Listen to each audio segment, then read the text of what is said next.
All right, what is happening? Welcome to Week 10 preview of the D1 podcast. My name is Jordan Selfo. As always, joining me is Kyle Fishbeck. Kyle, how we doing, man? Doing good, man. Doing good. How are you? I'm down bad. Your Yankees Yankees suck. That's for Yankees sure. suck. Saints suck. Everybody sucks. I hate everything. It's the worst. Aaron Judge can't play in the playoffs. Yeah. Dennis Allen needs to get fired from the Saints. Yeah, it's just a bad. Just it's just I'm down bad. Why aren't you wearing your Yankees hat, man? You gotta Yeah. you gotta support them through the good and the bad. No. They suck. So we're probably gonna lose Soto. Boone deserves to get fired. Yeah, whatever. I'll get over it, I guess. Now, we're gonna jump right into our Week 10 preview. We got we got some implications this week, Kyle. Basically, gonna get boiled down to three teams.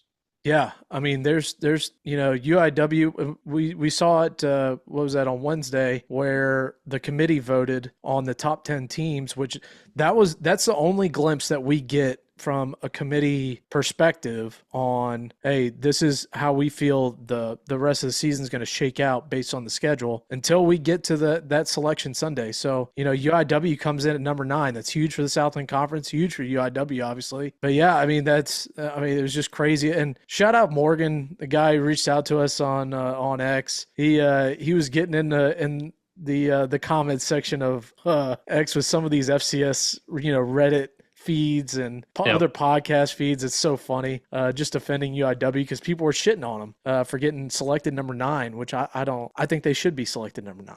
Yeah, they got one of the top offenses and defenses in the country. What are we talking about? Yeah, I didn't understand that, and their pushback to Morgan was, well, they haven't played anybody. And it's like, okay, well, there's some damn good teams in this conference, and it's not like they haven't played anybody. The records don't reflect what FBS opponents have been doing earlier on in the season. But want to mention one team on a bye, which I'm sure is much needed for them. Coach McCorkle over there at Northwestern State, talking about all the injuries that they've had this season. They're on a bye this week. Get rested up, get in a training room, get some treatment. So let's jump right into it. So we got Houston Christian playing at number 9 UIW. That is a 2:00 kickoff here in San Antonio. College. Oh, forgot to mention. I guess Vegas, their guy either came back from vacation or they hired a new guy. I don't know. But we do have spreads and over-unders for y'all. So we will be making our stand picks finally. So the spread on this one is UIW's favored 21.5 points. The over-under there is 58.5. Kyle, what you got? Two high up tempo offenses. My question is, can HCU get out of this slump they've been in for the past 2 weeks against a top ranked UIW defense? So I don't think so. This is a bad week to try to get out of the slump, and they got to find a way to do something different on offense. So yeah, I mean the two quarterback system, they're still trying to find their identity on offense, it seems like, seeing who provides that spark. Eli Brickhandler, he makes some bonehead throws sometimes, but he provides that different aspect with his feet, where CJ Rogers, he can make some accurate throws down the field. So yeah, I mean, we just got to see what happens, who they're going to roll out with. Are they going to keep the rotation up? And then, UIW, I mean, Zach Calzada, he's having a great year so far. He's thrown for just over 2,100 yards. He's got 20 touchdowns on the year through the air. He's only had 4 interceptions, so he's taking care of the football. Even though it doesn't feel like it sometimes. It really doesn't. It really doesn't. He's made some bonehead throws as well, but definitely, like UIW in this game. Do they cover? I don't know.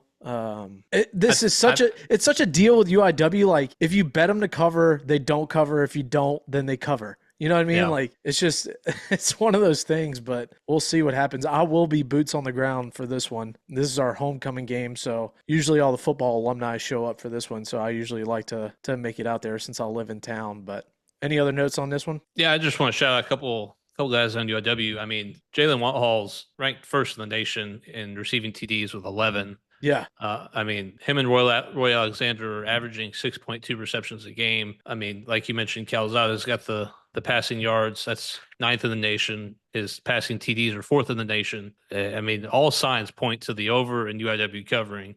Right. especially with the defense. I mean, you got UIW's linebacker, Mr. Williams. He's tied for second in the nation with four forced fumbles on the season. I mean, UIW has the number one red zone defense in the nation. So on paper, this should be a blowout. But Yeah. yeah, once again, like you said, weird things happen when you bet them. They don't cover. But Right. Right. in my mind, this should be a blowout. Yep. Well, we'll see. But Yep.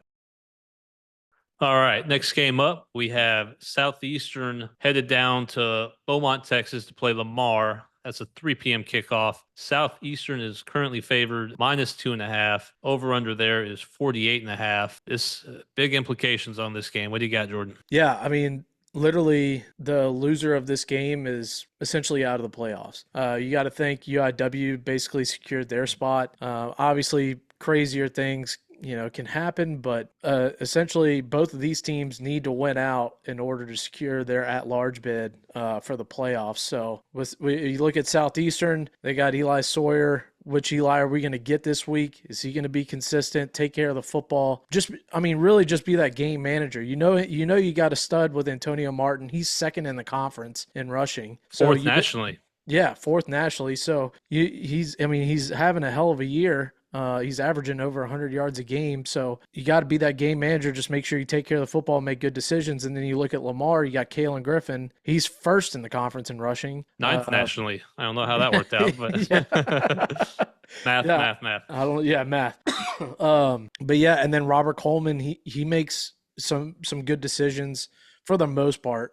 He does make a few bad throws where we're throwing into coverage, but Robert Coleman definitely gives you a good shot where he can, pick up some yardage with his feet. I mean, yep. I think the spread is very accurate on this one. I think it's going to be a very close game. The over-under, I'm not really sure about. I mean, 48.5, we usually see, these Southland Conference numbers up in the 50s. So, well, I'm thinking I got a winning stamp pick here. Oh, here we go. Under 48.5. Oh, for the reasons we just mentioned. Stamp it. This is a who's rushing attack. It proves more effective game. It's going to be grind the clock in the trenches with both these running backs, Antonio Martin, Kalen Griffin, who's going to eat up more clock and have the ball in the game to put together a winning drive. Yeah. So we're going under 48.5. I don't hate it. Yeah. The spread, obviously, I mean, that's a toss-up for me. I really don't know. Lamar obviously having home field advantage. It's not that far of a trip for Southeastern. I think it's only about a 5-hour drive or so, maybe a little bit longer on a bus. But so I mean, it's not that bad of a travel. But this is definitely a toss-up. So, but we'll get on to the next game. We got our game of the week.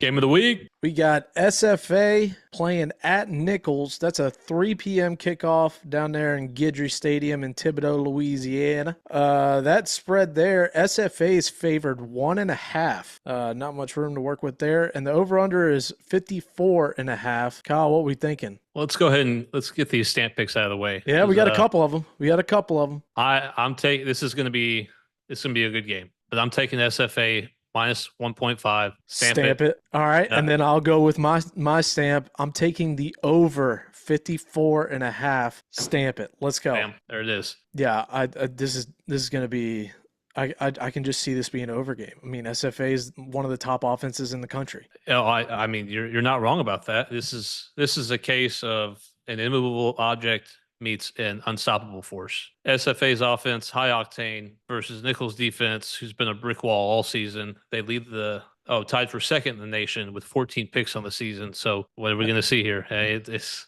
who shows up. Yeah, I mean, who shows up? I mean, Sam Vidlak's having an incredible year. He's thrown for 2,125 yards with 23 touchdowns. Only 3 interceptions. So love to see that out of the quarterback position. Rushing wise, they got the, third running back in the conference with Quaylen Jones. He's rushed for almost 600 yards. So yeah, I mean, it's going to be a damn good game. And then Colin Guggenheim's right behind him, fourth in the conference. So from the Nicholls side, are we going to see Pat McQuaid be able to take care of the football? Because he's been making some bonehead throws too, where, he should have had 4 picks against Northwestern State, Yeah.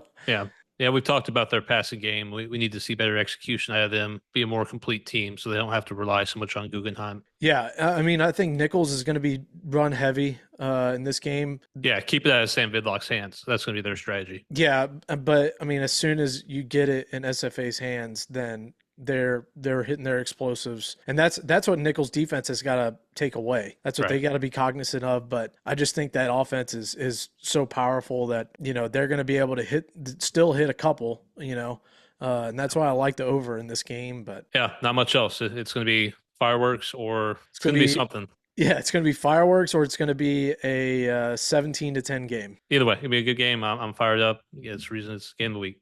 Yep, for sure. Another thing too that I completely forgot to mention about this game with SFA and Nichols, that this is another big playoff implication game. Just like with Southeastern Lamar, I think the loser of this one, essentially, they're not making the playoffs. Yeah, So they're out of the running. yeah, we got some big time implications in this game, or in this whole slate really. So we'll see what happens. Yep. Moving on to our final matchup of the week. We got Texas A&M Commerce at McNeese. That's a 7 p.m. kickoff, Cowboy Stadium in Lake Charles, Louisiana. McNeese is currently favored by 10.5. Over under there is 49.5. What you got, Jordan? I hate it, but I'm gonna do it anyways. And come on, Coach Dolezal, I need you, man. Stamping Stamp A&M it. Commerce plus 10.5. I think Six Killer, he definitely has his moments. I mean, we even got confirmation. We're not going to see Clifton McDowell the rest of the year. He's out. He had I guess a season-ending surgery on his hand, so Yep. he's out for the rest of the year. So Six Killer's a guy, and Ron Peace for A&M Commerce, he had that injury last week that kept him out of the rest of the game in the third quarter. Will Madonna came in, but looked good. Like he seemed like he took up the reins pretty well. But I mean, we'll see if Ron Peace is going to be back. I think it was just like a little ankle sprain or tweaking his knee or something. Oh Just yeah, he should be all right. yeah, he should be fine. Just man up, rub some dirt on it. Yeah, McNeese for them is just going to be able to find that rhythm on offense.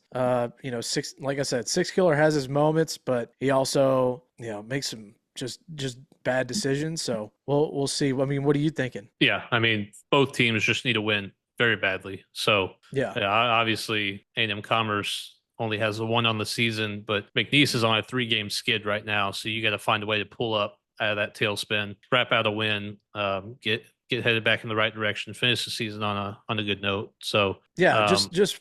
I mean, both of these teams just finish the season on a positive note, something you can work on and build during the off season, where we can at least carry some sort of momentum into next year. But that's all we got for you for the Week 10 preview. We appreciate everybody, and good luck to everybody's bets this week. And we'll see you on Tuesday. Big day in this country on Tuesday. We got I don't know if you knew this, Kyle. It's NFL trade deadline, so yep.